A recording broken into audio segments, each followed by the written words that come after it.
Så det är det. Så, Stödpedagogpodden. igen.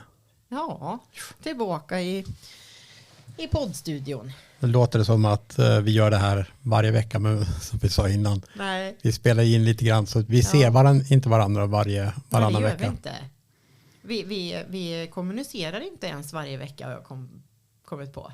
Nej, Det är lite si och så med det. ja, det har blivit lite glesare mellan det. Ja. Har vi fått mer att göra? Eller har vi tröttnat på varandra? Ja, det är ju frågan. Eller har vi mer att prata om när vi väl ses? Jag tror vi har mer att prata om när vi ses. Ja, kanske. Ja, ska vi göra en sån här liten avstämning nu då? Vad är det vi brukar kalla den? Hänt sen senast. Allt sen sist. Har jag för mig. Ja, precis. Ja, vad har hänt i ditt liv sen sist då? För om inte jag minns fel så pratade vi om att jag skulle till sjukhuset i något avsnitt för ett tag sedan. Att du skulle det, ja. Ja, Ja. och nu är jag diagnostiserad. Och nu ska vi se om jag klarar min franska rätt här. Men du vet att idioti går inte att bota, va? Nej, Vilken tur, för det kanske inte var den diagnosen du fick då. Nej, det här är något franskt fint ord. Okej. Dupitrön, Okej. någonting sånt. Jaha. Som en gammal vetenskapsman från 1800-talet eller 1700-talet eller något sånt där. Är det för handen nu då, pratar vi? Det är för handen. Det är vikingasjukan. Så No return alltså. no return. Sen vet man inte om fingrarna på mig kommer krokna inom 2 år eller 20 år. Jag trodde du skulle säga att vi får se när de ramlar av. Ja, det finns ju de som har faktiskt fått tvungna att amputera fingrarna. Ursäkta, nu var jag lite... Ja, det är lugnt. Ja. Jag kommer att lida om 2 år när de har kroknat och så tänker jag på vad du sa. Ja, precis. De ramlar av. Men då kan du använda kroken till att klappa till mig. Och det syns ganska tydligt på något sätt när jag slappnar av med händerna. Vinkeln på fingrarna är större på vänsterhanden. Okej. Om man lägger den så och så. Nu syns inte det. Ja, jo, precis. Jag ser. Poddlyssnarna ser inte. Men det är några grader. Ja. Det är några grader. Men den går, än så länge så kan jag stretcha ut handen så att det är ingen fara. Och jag har fått tillbaka styrkan och förlorat smärtan. Okej. Så nu har jag börjat kunna träna också. I mitt eget gym. Smärtan brukar komma första halvåret så här, när den triggas igång. Och sen försvinner det. Sen gör den ganska smärtfri, sjukdomen egentligen. Så nu när du är i gymmet då ska du ha smärta på andra ställen istället? Ja, Ja. som det just nu är i låren. Ja, precis. Fast det är en lite skönare smärta. Ja. Självvald. Ja, jag vet inte om träningsvärk är självvalt eller Nej. om det är ett straff för att man faktiskt försökte vara nyttig. Ja, precis. Och du då? Ja, vad har jag gjort sen sist? Jag jobbar på. Har nog inte hänt jättemycket spännande saker i mitt liv. Det är sin gilla gång. Det går sin gilla gång.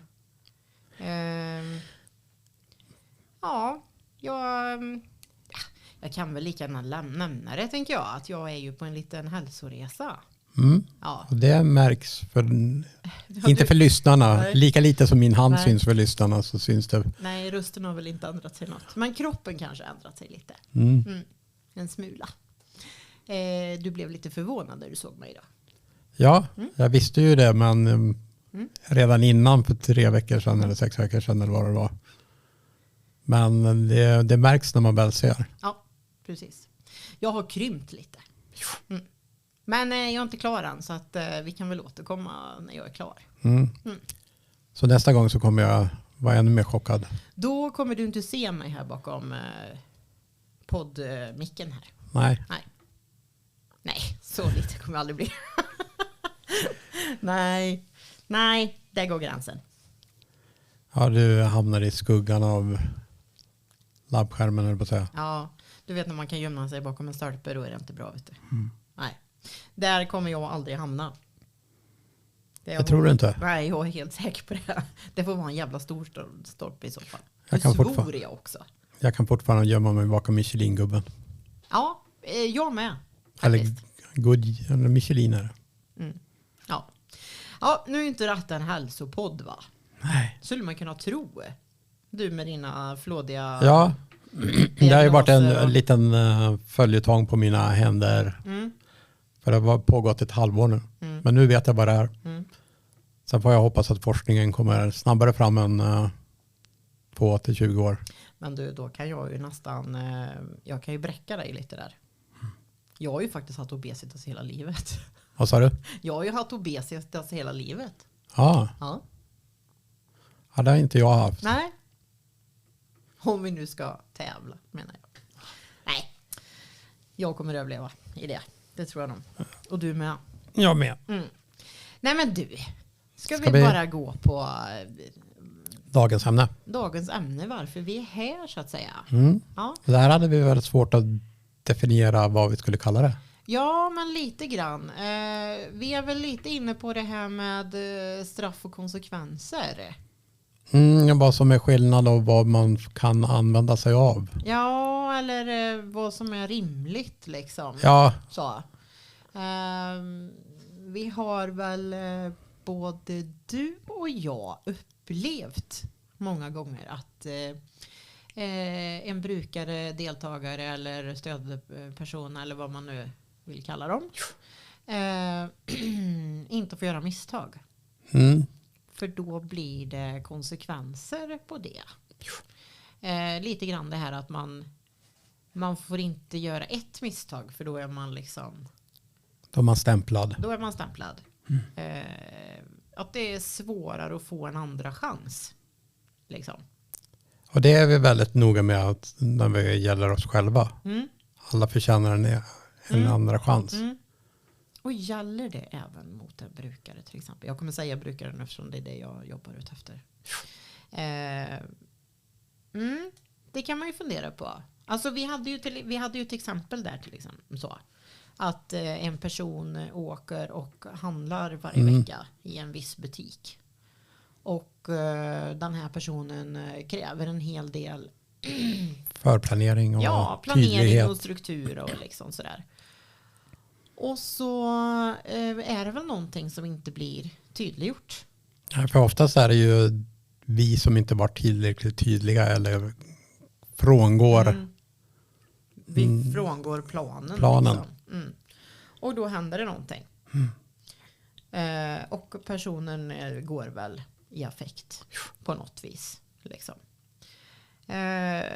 Och de löser väl situationen där och då, tänker jag. Men konsekvensen sen när man kommer hem, det är att man får till sig att man inte kommer få åka med och handla på ett tag. Nej, för att man inte skötte sig. Precis. Och den skär ju i min själ alltså. Och egentligen så är det inte den personen som inte har skött sig utan det är personalen oftast som inte har skött sig genom att de har avvikit. Många gånger kanske ofrivilligt eller utan att tänka på det. Men ibland får jag tänkt automatiskt på en kille som jag jobbade med för massa år sedan. Ja. Som alltid protesterade genom att gå väldigt långsamt när jag avvek ifrån planen. Ja. Och då fick man ju, det går ju att reparera många gånger för att jag fick alltid stanna till. Och så fick jag förklara, vet du varför vi gör det här? Så bara nej. Och så fick jag förklara. Och sen, aha.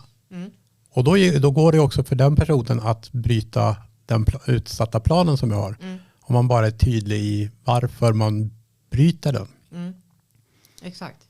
För jag är lite emot det här när folk säger att rutiner är så väldigt viktigt för dem. Och det låter som ungefär att de kan inte bryta rutinerna. Men de kan bryta rutinerna om det bara är tillräckligt tydligt. Ja, precis. Ja, men precis. Som sagt, det skär i mitt hjärta att en person ska behöva liksom ta den konsekvensen. Faktiskt. Men jag tänker också på det här när jag menar att vad man kan använda sig av. Man hör oftast formuleringar som är straffformuleringar. Ja, om du inte gör det där så får du inte. Nej, precis. Liksom så här. Om inte du tar på dig strumporna nu så får inte du efterrätt. Eller om inte du gör alltså lite grann lite barnuppfostran. Och den tänker jag, den är ju förbi för länge sedan när vi snackar liksom vuxna människor. Ja. Den är ju klar. Liksom. No more barnuppfostran. Liksom. Sen finns ju en variant av, för det har jag tänkt på när vi jobbade med en person som vi känner båda två. Blev ofta så här, om du inte, när man skulle ut i bilen och åka iväg, så visste vi liksom att du gillar jobbet och du gillar det liksom så här. Och då fick man vara tydlig med att om inte du kommer ut i bilen så kommer inte du kunna komma till jobbet. Nej, precis. Men det är ju lite mer en tydlig konsekvens. Ja, och det är liksom istället för att säga att bara för att du inte kommer ut i bilen så får inte du åka till jobbet. Nej, då, det är snarlikt men ändå retoriskt på ett annat sätt. Liksom. Det är mer straff. Du gjorde inte det här. Nej. Men om du inte gör det här så kommer du inte kunna göra det här. Och då är det förklaring, förtydligande av konsekvensen av att du kan inte komma till jobbet om du inte kommer ut i bilen. Nej, för jag tänker också att, för den här personen är ju någon som vi har jobbat med båda två. Och där tänker jag liksom, jobbet har ju sin begränsade tid. Och där man också behöver göra sina moment när man är på jobbet. Så man behöver ha viss tid på sig. Även om man skulle komma lite sent så kan man inte komma hur sent som helst. För då blir det liksom fel i nästa läge. När man liksom sen ska avsluta och åka hem. Man behöver ha en viss tid på sig för att kunna göra alla moment som är viktiga för mig när jag kommer till jobbet. Liksom. Och det är klart att det blir ju en ganska tydlig konsekvens om man får en låsning till exempel och inte kommer iväg. För där har vi ju andra faktorer och jobba med. Just för att jobbet är inte öppet 24/7. Nej, och i det här fallet så hade vi så blev det en ganska stor förändring när vi började verkligen förtydliga att du kan inte komma iväg om du inte är ute klockan 11. För då kommer inte du hinna göra det. Precis. Och sen var det stök och tjafs och bråk och bla bla bla. Allt fram till klockan var 5:11. Och sen gick vi. Ja, exakt. För, på något sätt, för jag hade en chef en gång som sa att de har inte konsekvenstänk, för det utvecklar man först efter 20-årsåldern. Ja. Men det stämmer ju inte. Nej, men alltså jag tänker att alltså det här med försäkringar till exempel, att det är dyrare för folk under 26 är det väl liksom. Och det är ju för att man inte har ett utvecklat konsekvenstänk. Men det betyder ju inte att man inte har något som helst konsekvenser. Det finns det i och för sig brukare. Ja, det finns det ju så. Men jag kommer ihåg att jag hade ett x antal diskussioner just om att personerna har konsekvenstänk. Sen oftast är konsekvenstänket begränsat till tidsperiod. Jag förstår det här om jag säger det här nu och det händer precis på en gång. Den kopplingen. Men om jag säger gör det här nu och så händer det en grej om 3 dagar.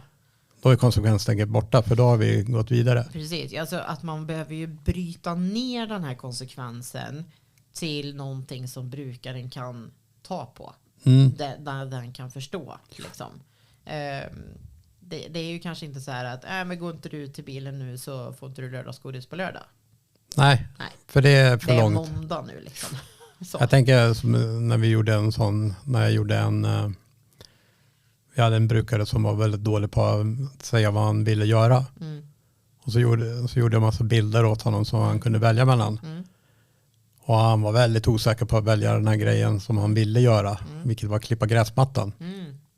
Men då visste jag att jag vet att du väljer den, men du ska själv göra hela momentet.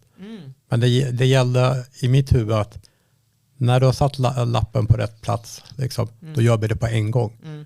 Vi kan inte göra det, men nu väljer jag det här, det gör vi efter lunch.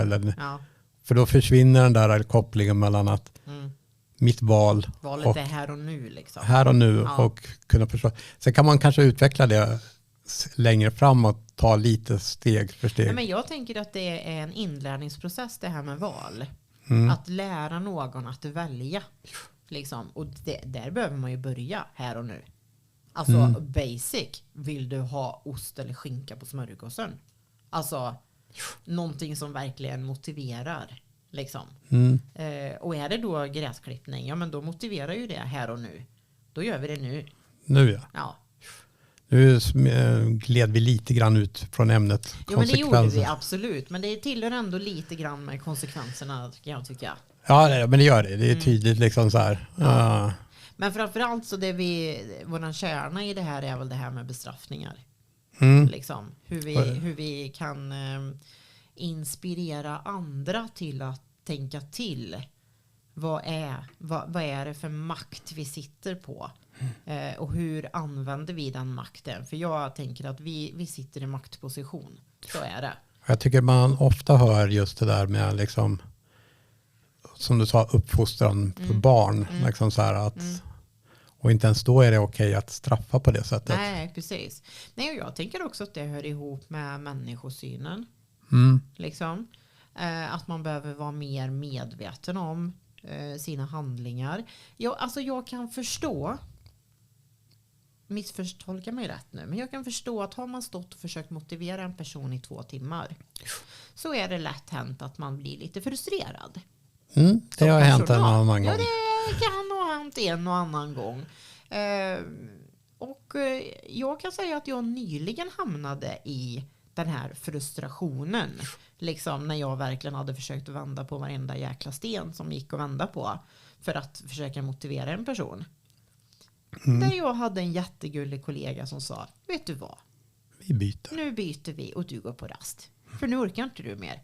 Nej, det gör jag inte. Och ibland är ju det som är det viktiga, för att personen brukar för sig har låst sig vid dig och det du sa för en timme sedan. Ja, precis. Eller något annat. Liksom.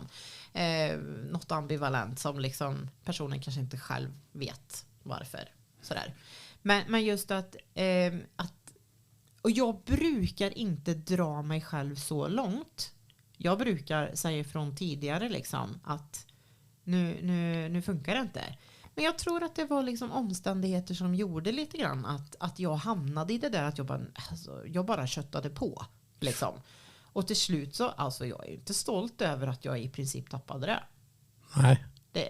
Det måste jag säga. Alltså jag gjorde absolut inget elakt mot personen eller liksom så här. Men alltså de tankarna som får i mitt huvud, det var inga rena tankar, det kan jag säga. Nej, de är man inte så stolt över. Nej, verkligen inte. Och det var ju bara frustrationen. För det är inte så här det är inte den människosynen jag har. Nej, jag hade ju ett sånt tillfälle också som jag tänker på automatiskt.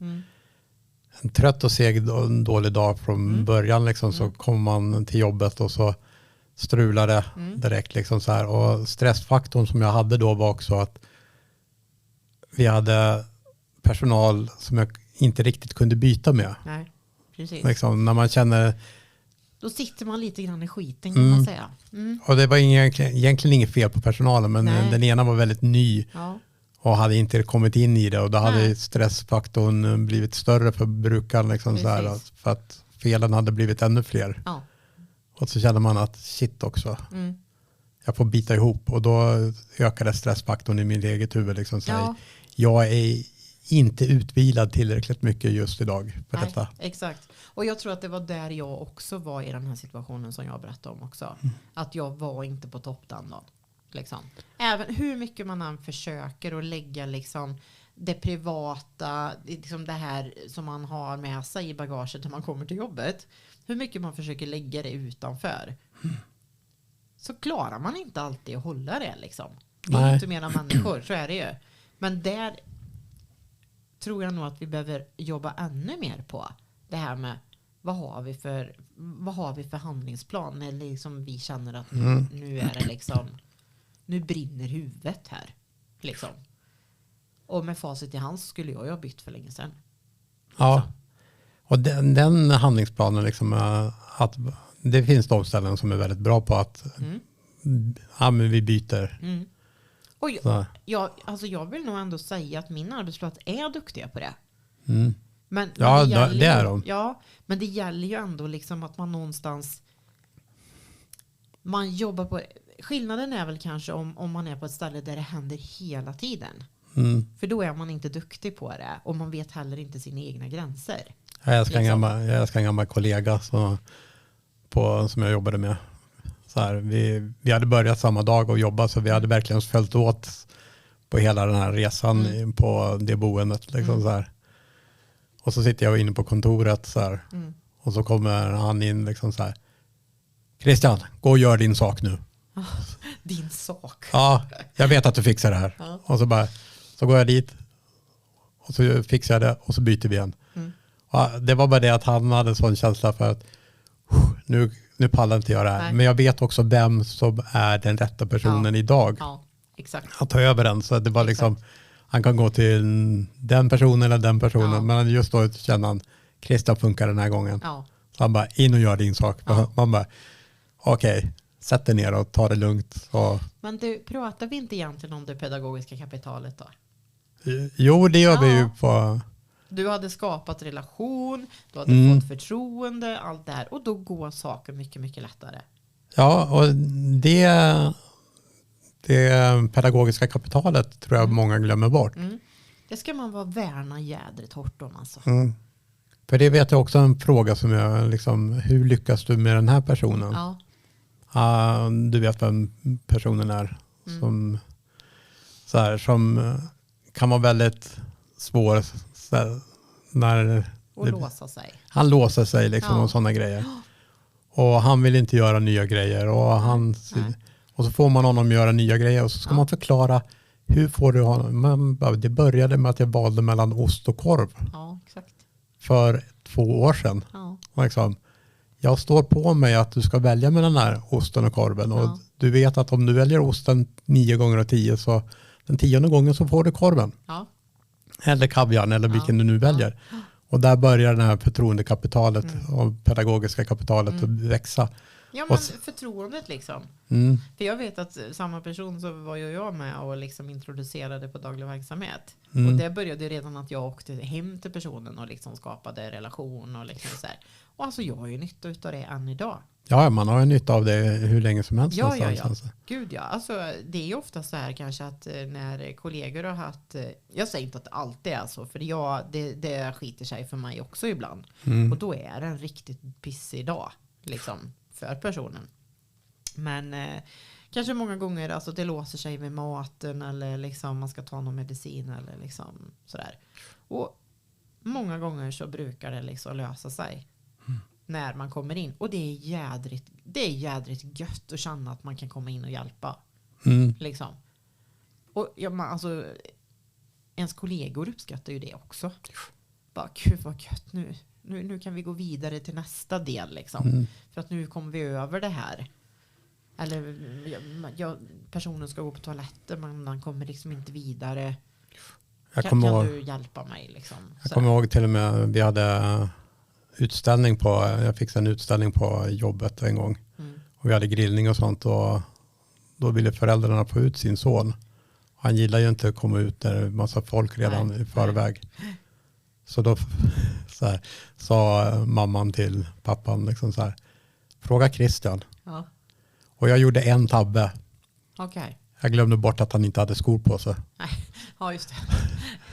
Annars var han på väg ut. Herregud, man kan inte tänka på allt. Alltså. Nej, så kom jag på det efteråt.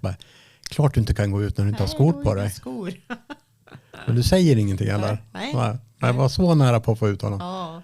Liksom, men där märker ju också föräldrarna av att du funkar. Sen vet man inte varför du funkar. Men det har oftast med att man har byggt en relation. Ja, gud ja.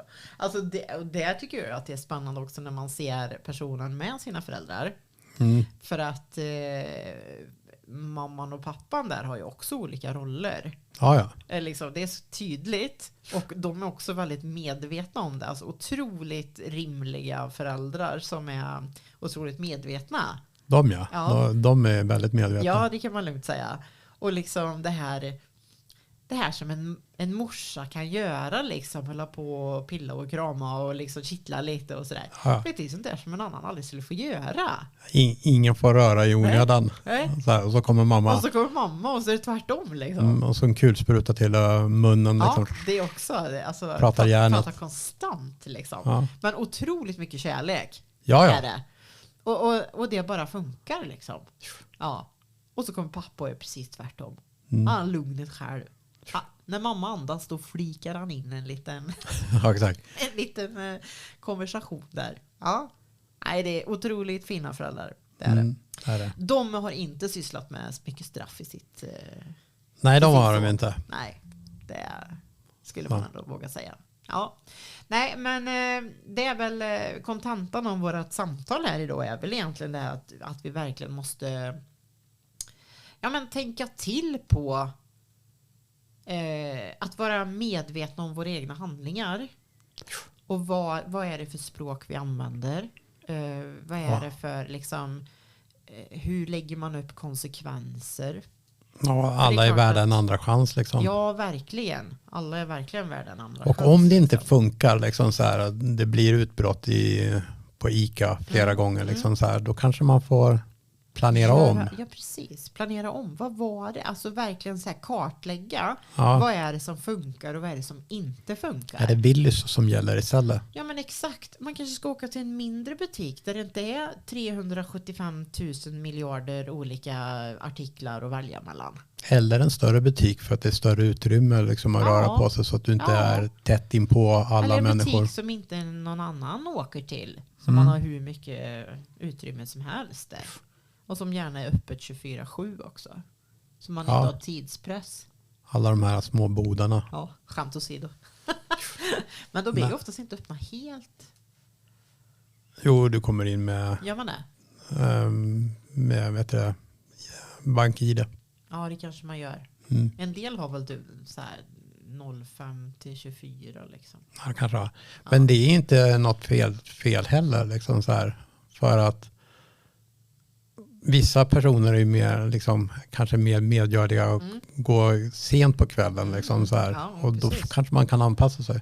Men där tänker jag väl också lite grann att det också hamnar i när har vi personal. Och då är det ju inte helt sällan att man hamnar i prime time, va? Där det är som mest folk i butiken. För 4:00 på våran stora ICA-butik i den här stan, va? Då är det mycket folk. Det är mycket folk. Förvånansvärt mycket folk när du har ett stort Willys bredvid. Ja. Vägg i vägg. Ja. Men det kanske är lika med folk det, vet du. Ja. Jag vet inte, jag har inte varit inne. Jag har ingen aning. Nej, men av någon anledning så har den ICA-affären väldigt dragningskraft. Men man tänker ju då kanske att man inte skulle förlägga det här besöket vid den tiden. Alternativt som jag kommer ihåg när vi efter pandemin så frågade vår chef om det fanns något gott med pandemin och alla sa nej. Medan jag sa ja. För att då vi utvecklade det här med ordentligt med att man kan beställa på nätet och de sätter dem i skåpen. Ja, precis. Så låt personen få välja shoppa hemma på nätet. Ja, precis. Och så får den gå till skåpet och hämta sin påse som redan är förberedd. Då behöver du inte gå in. Nej, och jag tänker liksom det blir så många moment. Alltså det är bra för en annan också att göra så. För jag kanske inte handlar på mig så mycket bra grejer som jag bara går förbi på vägen. Men det kanske man gör när man gör på nätet också. Jag vet inte, men jag tror att jag gör det i alla fall. För jag kommer alltid på något när jag går i butiken och bara, just det skulle jag ha och det skulle jag ha. Och sedan kanske slutar med att jag aldrig har något hemma om jag ska gå och handla på nätet. Men du går inte förbi godisavdelningen på nätet? Nej. Det är inte så att du, nu passerar det godisgrejen för att komma till brödet. Nej. Så frestelsen försvinner lite grann. Ja, men exakt. Och för jag tänker att alltså, när jag har jobbat en hel dag och ska kanske åka och storhandla eller någonting. Alltså mitt huvud hänger ju inte med riktigt. Alltså.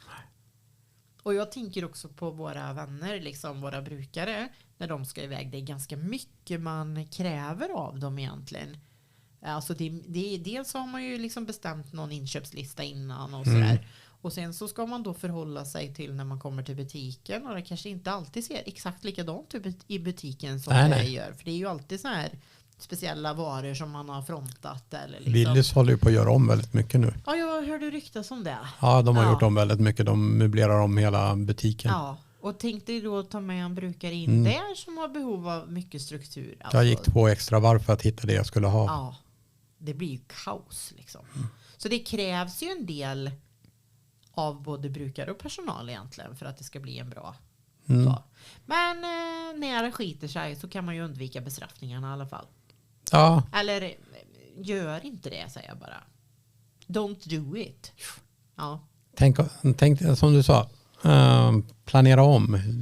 Fundera på vad var det som gick fel. Ja. Och inse att det kanske inte var personen själv som bara på pin kiv blev arg. Nej. För det är 99,9% säkerligen inte så. Det kommer oftast inte out of the blue bara liksom. Nej. Utan det finns signaler innan liksom att det kanske till och med är så att det inte är en bra dag att åka på. Nej, så, och då kan man ju skjuta på dagen. Ja, exakt. Så att, ja. Nej. Don't do bestraffningar. Nej. Och tänk på hur man formulerar sig. Ja, om du inte är ute vid 11-tiden så kan du kanske inte komma till jobbet. Nej. Eller kontra, bara för du inte var ute vid 11 så får du inte åka till jobbet. Nej, men exakt. Liksom, att det är liksom inte personen behöver inte bära det. Nej, liksom. Men personen behöver förstå vad som gäller. Ja, verkligen. De här förutsättningarna har vi, för så ser det ju ut i livet. Alltså, vi får ju jobba runt det liksom. Så. Vad har vi för förutsättningar och hur kan vi hantera det liksom? Sen nu vet jag inte hur mycket tid vi har kvar på det här. Oj, det är 18 sekunder kvar nu. Ja, jag kommer att tänka på en händelse som en gammal vikarie som åkte på stryk. En gång liksom så här. Och det var en situation när brukaren skulle in i tvättstugan och hämta sina kläder. Och hon sa nej. Du får vänta. Säg aldrig nej i det läget. Liksom så här. Men det var också en sån grej. Vi kan ju inte låta honom, nej du får aldrig hämta dina kläder. Nej. För det var ju så fort jag hörde att någon hade blivit på flugan liksom så här, så förstod jag att det måste vara vikarien. Ja. För du sa nej. Nej, precis. Och du bara ge dem liksom så här, var lite följsam och medgörlig liksom så här. Sen får vi korrigera det efteråt liksom så här. Och alltså jag tänker också det här med reflektionstid. Alltså vad hände, vad kände vi, hur kan vi göra det här annorlunda nästa gång liksom. Vad var utlösande faktorn så. Ja, för där hade vi ju väldigt tydligt liksom, ingen står inne i tvättstugan när personen ska gå in. Nej.